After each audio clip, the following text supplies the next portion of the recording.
I'm investigative journalist Molly Barrows. For years, I've covered the stories that made headlines in Northwest Florida and all along the Gulf Coast. Murders, missing persons, and mysteries of all kinds. These cases are far from over for many victims because the full story has yet to surface. Join me for Gulf Coast Confidential, where I dive into the saltier side of the South and expose the lies, greed, and corruption that often weighs down the truth. It's time to turn the tide and get a shot at justice. Hey y'all, I'm Molly Barrows, and welcome to the Gulf Coast Confidential podcast. We dive into some pretty scandalous crimes and cases that bubble up right here in Northwest Florida and all along the Gulf Coast and well beyond.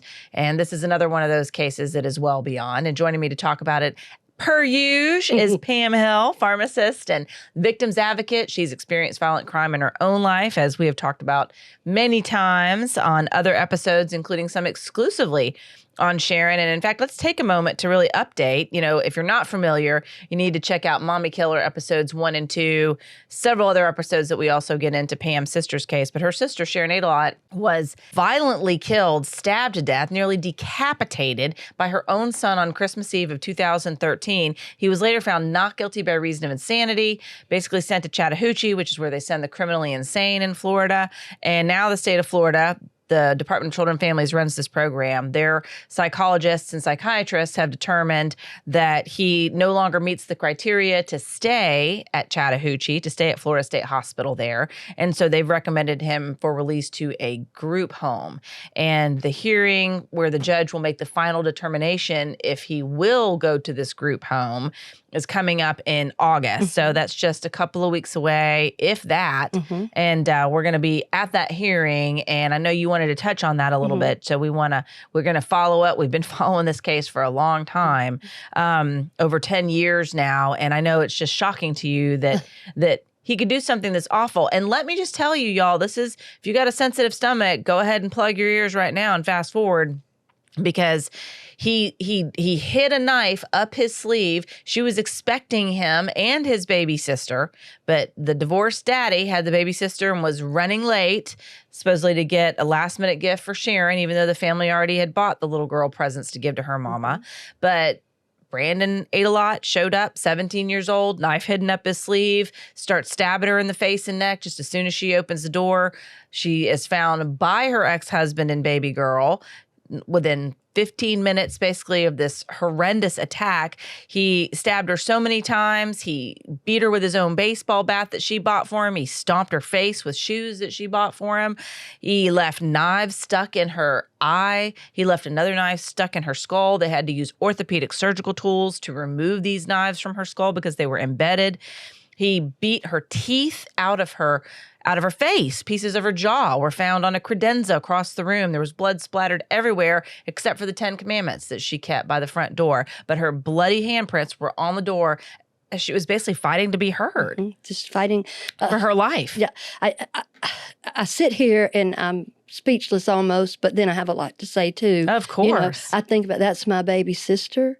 The state attorney told us that Brandon would never get out. So I don't want people thinking, well, he just fooled around and stuff. I have fought with this, for almost 11 years now. And Brandon did all that while he lived a charmed life. But he did have another influence going in his ear, talking. An angry, bitter ex-husband. Yeah. So, and that's what he basically said. The voices told him to kill his mother. And Brandon loved and adored Sharon, and she loved and adored her children.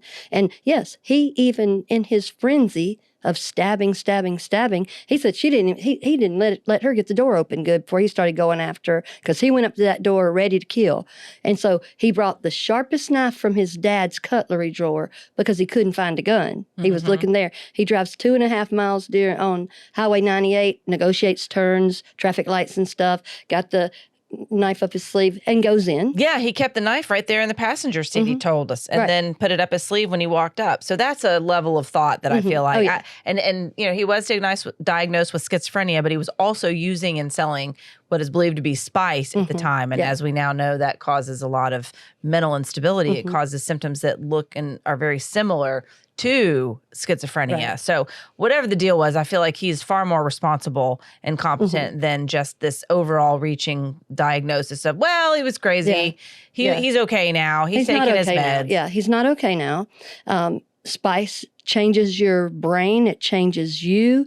If you've seen anybody on spice and they decide that they're going after someone, they can tear the whole building down. Right. And there are rehabs just for the boys between these ages that have done the spice there. It's basically like smoking rodent killer and things like that, you know, that roach spray. Right, yeah, exactly. So all that going on, but I always go back to Bill Edens, the state attorney, told me he would never get out. He killed his mother, for heaven's sakes. That's what Bill said to me. And I trusted him. Now, if I need to put out an edict for people to know, people just say what they want and showboat and peacock however they want to. You can do that all you want to if it affects your family. But I'm like these other people. I'm like this family we're fixing to talk about. Been in their little situation 10 years.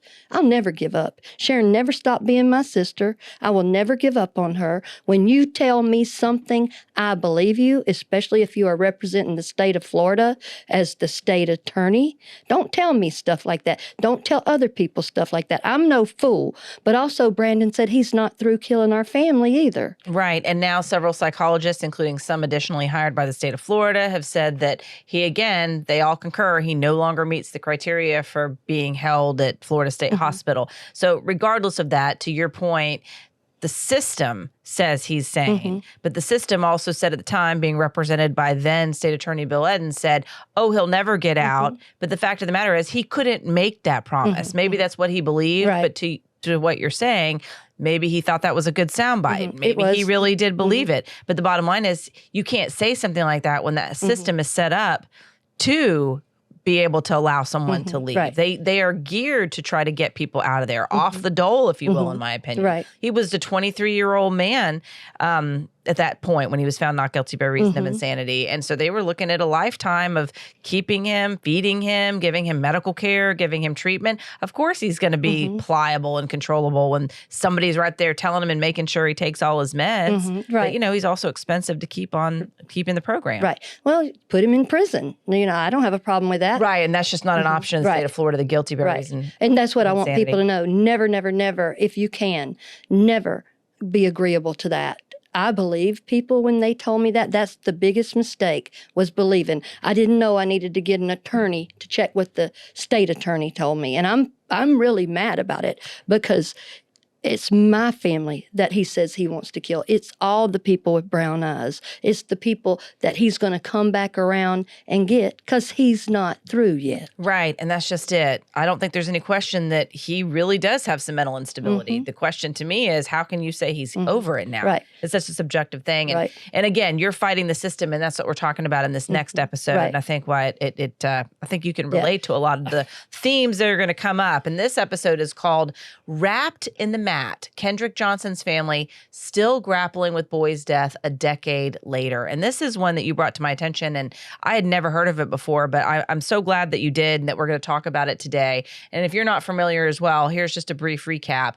On January 11th of 2013, the body of 17-year-old Kendrick Johnson was found inside a vertical rolled up gym mat in the gymnasium of his high school, Lowndes High School in Valdosta, Georgia. That's, again, where he was a student. Preliminary investigation and autopsy concluded that his death was accidental, but his family was like, what? That makes no sense. How could he be upside down in a mat and suffocate? So basically the findings were that he suffocated because of his position. How are you going to get into that position in the first place? The authorities at the time said he was trying to go after his shoes. Made this story that, well, he regularly kicked his shoes off and he left them over there like a lot of kids do. And they went down in these mats and he crawled in to get them. It just doesn't make any sense to me. But anyway, they feel that was their story, that he intentionally crawled into this mat to get a shoe and suffocated. and they ruled his death accidental. And the family's been raising hell ever since. Kendrick's parents believe he was actually killed by the son of a local FBI agent who was upset because Kendrick had had sex with a girl that he liked. And instead of taking it out or some sort of, they described it as, sexual experience or whatever, some sort of hooking up with this girl that he liked. And he was angry about it. And according to the family's version of events, this child, this boy who is the son of a local FBI agent, got his brother to basically help him cover it up. And then from then on, it is just a horrendously confusing and terrifying experience for this family who, like yourself, came up against a system that was supposed to help you find justice and instead leaves you wondering, do you even care about justice? And worse still, are you covering up a crime to protect one of your own? They feel like that it is a cover-up, and they've been basically told that too. So this is a very, like you said, a very in-depth case, and we're going to try our best to tell it like that. What prompted me to look at it, after we did Avery Pickle, I had 3 different guys. That's Drowning on the 4th of July, if you haven't watched that one. That is a local Gulf Coast case. Kid drowned, apparently at a party. Nobody called 911 until the family started wondering where he was. So there's a lot of questions there. And they were trying to silence his mom. Yes. Because she's a grieving mom, her kid. So they had, it messaged me. I always get that wrong. It's on Facebook when they send you that message. Say, why don't y'all look into Kendrick Johnson? And I thought, well, why don't I? And I started looking into it. And he's this tall. He's 5'10", cute little black boy. Got cute dreads. As can be. I saw him too. Very handsome. Pretty face, pretty teeth. Strong. He's a 3-sport athlete. He's agreeable. He loves everybody. Everybody in his family has the initials of KJ. He's Kendrick Johnson, except Mama. She's Jackie Johnson. That's funny. I had an aunt that named all of her children with the J word. It was Jane, Jeff, Jimmy, Jack. It's kind of cute. It is. The Duggars It's cute. do it too, It really don't they? makes it a little easier when you're... If you're going to have a lot of kids, might as well stick with the theme. Right, do that. But the mother said that stands in their house for King Jesus. I love it. Yeah. So they're a family that loves that. So they're right there on the Georgia-Florida line in Valdosta. Yes. Considered the Deep South. Absolutely. Okay? It's not the same as... No question about it. Ain't the same as Hotlanta. Right. Okay? A Definitely little bit different. Not as progressive. So the school is called, I think, Lowndes is the way they say it, high school. And this event happened in the old gym there. So they said that this place had the wrestling mats, they had them vertical, standing up. And the wrestling mats are 6 feet tall, like that. So my first thought is, even if you did throw your shoes up there, first of all, that doesn't make any sense. But if they went in there, why wouldn't you just knock the mat over and unroll it to get your shoe? You wouldn't That's how they do it. That's how they do it, always. Like crap. Some of them are unrolled, some are laying sideways. I don't want them acting like they're all vertical, like paper towel rolls or something. They're not. They're wrestling mats and they get them in and out. They're in the old gym. So that tells you that's not the gym where the basketball games and all that go. But the gym's open like that. So typically they take their little tennis shoes and throw them in between the ones that are standing up like toilet paper rolls.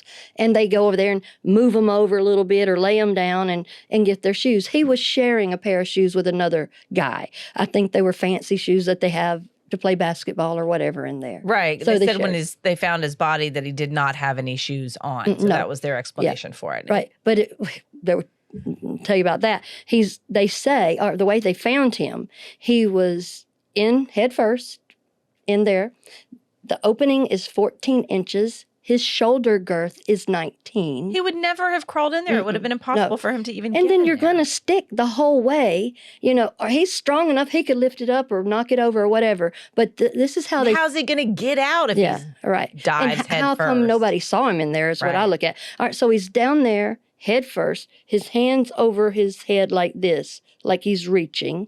That's what it looks like. And one is like this by his side. His pants are unzipped. The pockets are out. He's got a shoe underneath him. They say the shoe he was getting. So during this, he vomits and he starts bleeding because he's upside down in there. And his legs are kind of twisted. And you can see his socks, but there's a pair of white shoes almost laying on his hiney in there, like somebody threw those in on top of him. So in that, we've got a shoe underneath him and 2, this is a black shoe underneath him, 2 that are in the crook of his body because he's in there kind of bending a little bit. And then he's thrown up, but there's no throw up, there's no blood on the shoe. It's sitting on top of all that. Makes no sense. Right. Like he threw up and bled somewhere else and then was wrapped potentially in this mat. Right. Or either they reached in there and put it there or whatever. Or he was rolled up on the side over there, what some people said, there was a 45-pound weight involved. Well, that's what the parents are saying, that basically this boy that belonged to the FBI agent was angry about his relationship with this girl, do like kids do. I'll meet you at the old gym after school and we'll settle things. And according to the family, they believe this other boy took a 45-pound weight and hit him on the side of the head and neck. And that's what killed him. And then he got his brothers to help him to cover it up. That's what they say. And the dad was a GBI, part of the FBI. And they kind of like a bully type family, the boys and the daddy. The daddy's name's Rick, and the boys are Brian and Brandon. So, and also they had some skirmishes on the team bus. Yes, there'd been other incidents, the family said, that this particular boy had, the cop's son had kept on with him, just pushing on him. Bullied him before. He said, we're friends and everything. We're sitting in the same back together. Sometimes you're not friends. You're just on the same team, going to the same place to play a game. So they said that Brian reached over there and grabbed Kendrick's dreads. And so he didn't like that. So he fought him back. I mean, I think that's normal. Right. But then there's another story out there that they say Brian said that he was urinating in a bottle and that Kendrick accidentally bumped him, so they got in a fight. So there's that, and the gym, and the bad blood between them. Right. And then at some point, there's basically a little letter that comes in, an email from somebody, anonymous email, that tells a lot of that stuff right there and names people and names the GBI agent's sons. I know this is such a convoluted case, and let me just say up front that the FBI agent's sons, his father, multiple investigative agencies have said this is not a homicide. This is, in fact, an accident. These boys had nothing to do with it, that they're innocent. They've said they're innocent. The father said they're innocent. Numerous investigators have said they're innocent. But the family had not 1, but 2 independent autopsies done. And an independent pathologist, according to the family and in their findings, said that he died of homicide, that it was blunt force trauma, that this was definitely not an accident. And just the little bit of evidence that you're talking about there, position of the body, the 3 different shoes in there. I mean, and there's even more. And I said, this is a very layered and complicated case. Multiple lawsuits, multiple investigations. We're going to get into some of that. But I just want you to know before we do that these people deny that they were involved. There's never been any charges filed. There's been numerous lawsuits back and forth involving the family and then the defendants saying they've been falsely accused and persecuted as a result. But I tell you what, I admire this family for persistently trying to get answers. And as we talk about this case, you can see why they don't want to give up. Oh, yeah. Well, this mother is not a mother that went, well, my child's not coming home. Kendrick was absent from his 4th period class. He's got some friends and some contemporaries. And I find it interesting that nobody really went looking for him, or we're not told about that part. And then, so when her kids have a 10 o'clock curfew. When her son didn't get home, he's 17. When he didn't get home at 10 o'clock, just a few minutes later, that mom starts calling the 911. And they say like this, this is exactly what she said they said. He's probably out with some fast-tailed girl, like that. So she said, no, not my kids. So she's looking for him. So the next morning, she goes to the school, and at 8 o'clock, she's there when they open. And so they don't find Kendrick until a little bit later. Right. 2 other students found him. Right. They were sitting on the bleachers and something smelled, and they looked over there because it was probably vomit and blood. And the teacher... a decomposing body. Right. The teacher reaches in to touch and see, and he's cold to the touch, and so she knew he was dead. So the mother's out there during all this chaos, and she said, is that my kid dead in there? And they said, well, we can't tell you and everything. She said, let me ask you one thing. Does he have dreads? And they said yes. So she knew it was. Bless her heart. I know. And the daddy's a truck driver. He was away. He knew that night. He said Kendrick was good about calling him and checking on him on the road and waking him up, say, Daddy, you need to get up and go, or you need to get in your cab. He loved his family. And so he said he went and laid in the cab of his truck because he was away from home. And at midnight, he said, my son's dead. He knew. He knew. It's so interesting. We've covered many other cases where family members have known, even though they didn't have the proof right there, maybe hadn't even gotten word, but there was something in their spirit. They sensed it. Right. So they wouldn't let her go in there. And so they take him out in a body bag, out from the school. And what else is interesting, there's 35 or 36 cameras in all these places. Oh, yeah. This is a whole nother thingy. Right. Like the missing footage. Right. Of a certain time. It just happens to be the time that he went missing around fourth period to about 1 something. Right. And there's no cameras in that old gym, but there are cameras around there that would have shown at least some activity heading in and out of that place, or at least around the area. There's enough in there where you can see the whole basketball court there, because you can see him walking in. And he's got a yellow folder for some reason. That's what he's carrying around. White T-shirt, stark white T-shirt, jeans, dreads, 5'10" with a yellow folder. You can spot him along the way. Well, and what's interesting to me too, and I'm not to interrupt you, but I was thinking about the battle of the evidence, if you will. And you talked about the anonymous email that was sent. From what I read, there were also statements made by these brothers, according to people at maybe a high school party and other people that they had talked to, where one of the boys admitted to killing him with this 45-pound weight. And the brother told friends, yeah, my brother killed him, and then this is what we had to do to clean it up. So the family's not coming at this from nowhere. They feel like they have other statements and witnesses and evidence, and even if the proper authorities, quote unquote, aren't necessarily addressing it or don't believe it or find that it's not valid, they believe that they have the evidence to say, hey, there's something very wrong in Denmark. Oh, yeah, definitely. Well, and within hours of him being taken out, the family got together and they basically had a protest, peaceful protest, like, this isn't right. How was he wrapped up in there? Nobody saw it. It's not on these cameras. So CNN even hired an expert. I saw that. Yeah. That's so interesting. To do that, to look at that. And the expert goes, these aren't originals. This is too blurry. It was there edited. Are things taken, and there's pixelation in it where it just kind of like only where the mats are, So there's all that going on. And then they've buried Kendrick. And then the family wants to exhume his body and have an autopsy, their own. So they have a Dr. Anderson that does the autopsy. When he does the autopsy, he sees something he's never seen before. And he's been doing this for almost 40 years. His organs are missing.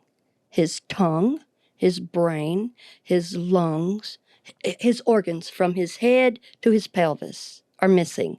And in their place is newspaper.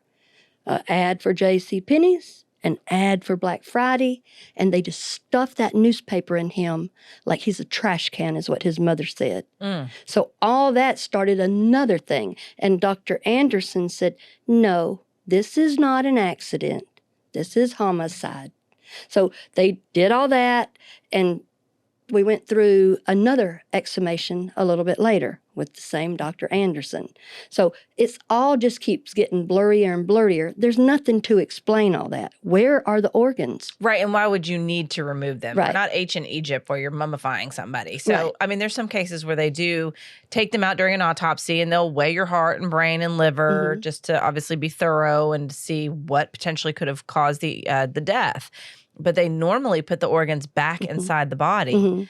In the event that they can't for some reason, it's not unusual to put things, from what I understand, inside the body to have it ready for burial. But it's usually like sawdust or something along those lines. So to stuff newspaper in there, it does smack of. And that funeral home said that they did it, and as part of the state investigation into that, they found that the funeral home basically violated their own rules by the way they handled it, but then they were never held accountable for it either. So like you said, it's just so much muddying of the waters. Like every time you turn around trying to find more answers, you just come across some other weird, strange misdeed that makes you think, well, is this more cover up? And Certainly the family thought so. And in October of 2013, the U.S. Attorney for the Middle District of Georgia announced that his office would open a formal review into Johnson's death.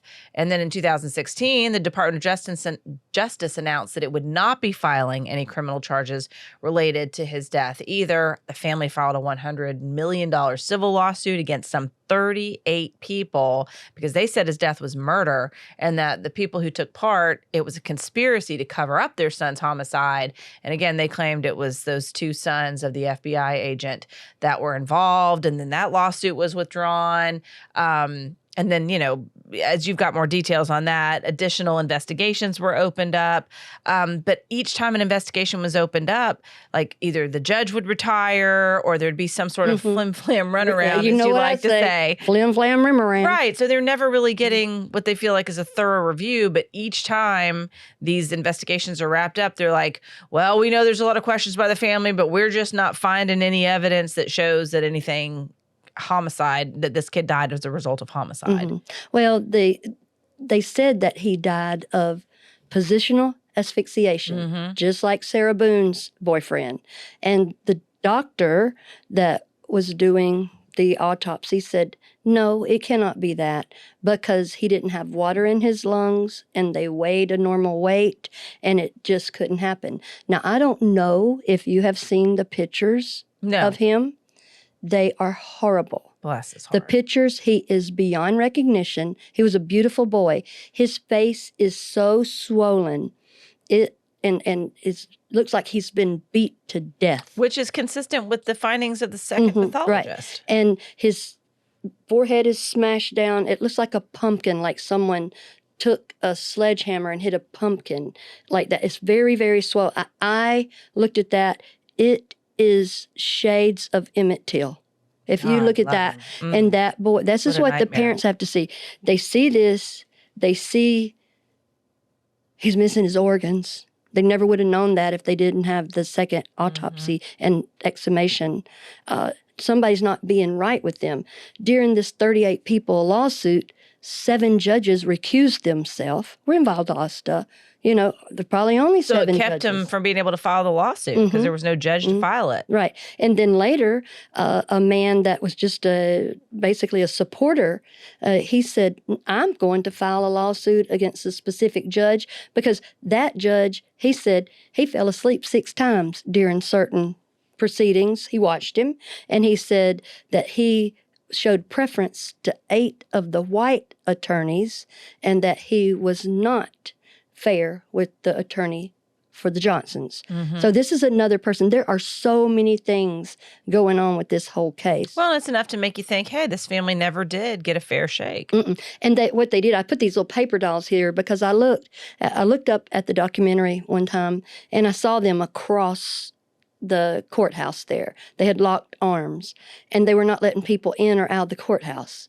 So they eventually grabbed the mother up, kind of twisting her arm, and they separated them and told them that your sentence is whatever they say, postponed or not. If you mess up, you're going to jail. So it's just so much torment. Do they not understand this was their child? Why can't we look into it correctly? Why do we have to go through the GBI? Why do we have to go through whatever judge that wants to be here? I'm doing a lot of research right now on judges behaving badly. You know that I'm doing that. But so they got to move all these people around. And so then you talked about the attorney, the U.S. attorney there. When he retired, they sent this particular case of Kendrick's to Ohio. It makes no sense. From Georgia. I don't understand And then that judge retired. So the case didn't get any traction there either. Nobody wants to touch this. Nobody wants to do because the next they right know that probably some higher ups are involved. Right. And I thought it was interesting too that at one point the family drops the civil lawsuit, one of their first civil lawsuits that they filed, because the Department of Justice is saying, we're looking into it. Let's wait and see what comes out, if any criminal allegations or any criminal charges are filed. So they were like, okay, we'll drop it. And then as soon as the DOJ comes back and says no criminal charges, then the defendants file a multi-million-dollar lawsuit against this family, or maybe it was hundreds of thousands of dollars. But anyway, it's a lot of money. They filed a lot of money against this family for basically, defaming them and falsely accusing them is what they claimed. And this family was like, oh yeah, well, we'll file another lawsuit. This one will be for $1 billion. And they did. Yes. And then that one had some little hiccups in it, and they said, that's fine. Here we go. 2.5 billion. I get this. You cannot just sit down and go, well, wasn't that unfortunate? The person that I love ended up like this and got beat down. Their face is unrecognizable as a person. My sister's face was unrecognizable. Couldn't tell if she's a man or a woman in her face. Have to identify her by her hands. They had to identify Kendrick by a tennis shoe. That's all they let him see. And then the daddy said when he went to the morgue where they pull out the body and in the black bag, a gush of hot air came out there, and it was hot in that room. So I mean, he said he knew right then something wasn't right. I mean, I don't think wanted it to continue to decompose. Maybe and trying to keep it on ice. I'm warning people: if you cannot look at these pictures if you're very, very sensitive. I'm very, very sensitive, and I looked at them, and I wished I did. I haven't looked at any pictures of Sharon. One of my friends, a very good friend, identified Sharon for us because she knew that we would never forget that. And that was one of the best gifts that she gave us because she went in there, and she said, I could identify her by her beautiful hands. But they had been, fighting for her life. I know. And I hope this family continues to fight as well, because I know it's hard enough to lose someone you love. But when you feel like that justice hasn't been served and holding the people who put them in the ground too early in an untimely death, if they haven't been held accountable, it just adds to the pain and the misery of it. And this case continues on. From what I was reading, Kendrick's family, the Johnsons, in April of this year, filed a motion for summary judgment in the ongoing lawsuit that they've got, arguing that these defendants have never actually disputed the factual allegations. And that's, again, connected to that lawsuit that they filed last September against the Georgia Bureau of Investigations, as well as Lowndes County Sheriff's Office and Lowndes County Medical Examiner, all for basically covering up this corruption. Well, and the feds are in it now. The Department of Justice, the mom said, and the dad said, the Department of Justice told them that they know that tennis shoe was planted. And there were some other tennis shoes out in the gym, too, that didn't belong to anybody. There was some blood on the wall. They left the blood on the wall. They didn't take that. There's another couple of tennis shoes, a pair of tennis shoes over, and a Hollister hoodie, and some Skittles, I think. Just laying around. Didn't pick those up either. They just didn't care. Well, and it's so much like every other horrible story of violations of civil rights in the South or anywhere really that you hear. It's just like, you going to believe me or you going to believe your eyes? This is what we say happened. I'm the big man on campus. I'm the man in charge. You will not question me. We'll leave that blood on the wall. We'll leave those Skittles on the floor. We'll leave you with all your questions and newspaper in your son's body. We'll continue to find these investigations unfounded. And how dare you question us? And that's what I think is so interesting about this latest lawsuit that they filed. They're saying, listen, okay, fine. Yeah. If we're going to rely on your facts say that's right. This shoe was planted. Right. Your facts show blood on the wall. Your own facts point to the fact that there's more to this than your conclusion of accidental death. Right. And they sent the SWAT teams to the house of the GBI. Another show, yeah. To the dorms, to a friend's house. They took all their computers and their thumb drives and their phones and things like that. Brian, the one that liked to mix it up with Kendrick, had been offered a scholarship to FSU. They revoked that. They were like, this is all unbelievable. And so they're doing all that stuff, and the family is still suffering. People, this was their child. This was somebody in their family they loved, their brother. I don't understand why people get mad for people pushing back. Some people don't like that I push back. They're like, Pam, let it go. I will never let it go, because there are things about my sister's case that were not correct and were not done correctly. It's not going to help my sister. It's not going to help my family. But I guarantee you I can help so it doesn't happen to your sister or your family, because corruption doesn't care. It just keeps on going. And people that are doing these things, If they get away with it once, it's like orgasmic. Let's do it again. Right. We're in power. We're in charge. Again, it's about questioning the system and staying on them, making sure they are doing their jobs. And if they're not, staying on them to find out why and what can be done about it. Right. I just admired this family so much. They are peaceful. They are protesting. They want to be heard. You can look at the pictures of the boy. You can see how he was upside down. And that's even a bigger problem to me. You lost a child all day. One child that went to that school. Now, when I was younger, if I got tired at school, I walked away. But that was in the 60s. Right. And why didn't the school notify the parents that he wasn't there for the remainder of his classes? And where were his buddies or whatever? And so I think that he got rolled up in that. And that was the end of Kendrick. Nobody cared. Nobody except for cared. his family. His family cares so much. They will find out this is not over. And they have done so much research, just like I have for Sharon. This, you can't stop. You can't stop. If you stop, you will die. Well, Pam, thank you so much. We'll continue to follow this case, and I hope Kendrick Johnson's family finds some answers. And I guess we'll find out what is going to become of Brandon on August 15th. That is when his hearing determining whether or not he'll be able to leave Florida State Hospital is. Right. Excellent. Awesome. Well, thank you so much again for joining us. Thank you for joining us for this episode. Wrapped in the mat, Kendrick Johnson's family still grappling with boy's death a decade later. We appreciate you joining us on Gulf Coast Confidential. I'm your host, writer, and producer, Molly Barrows, with co-host and researcher Pam Hill. And a big thanks, as always, to our director, editor, and production engineer, James Roy. Remember, you can listen to more of our Gulf Coast Confidential conversations wherever you listen to your favorite podcasts. And you can also watch on the Gulf Coast Confidential YouTube channel. If you do, please like and subscribe.